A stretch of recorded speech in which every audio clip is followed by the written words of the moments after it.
भारताची सध्याची तरुण पिढी ही सट्टेबाज, जुगारबाज आणि व्यसनी झाली पाहिजे, याच्यासाठी ज्याला आपण आदर्श मानतो ते जाहिरात करतात.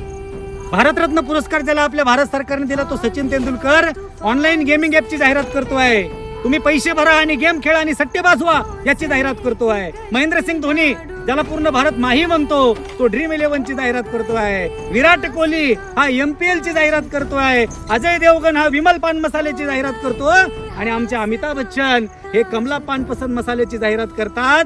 हे सगळे आदर्श मानणारी लोक तुम्हाला व्यसनी करायला लावतात, तुम्हाला जुगार सट्टा खेळायला लावतात. पण जगाच्या पाठीवरती एक माझा वारकरी संप्रदाय आहे की जो हजारो लाखो तरुणांना सांगतोय, पोरांनो निर्व्यसनी व्हा, भगवंताचं नामस्मरण करा आणि पुरुषार्थ संपन्न छत्रपती शिवाजी महाराजांसारखं तुमचं चरित्र घडवा. पांडुरंगा विठ्ठला माया बाबा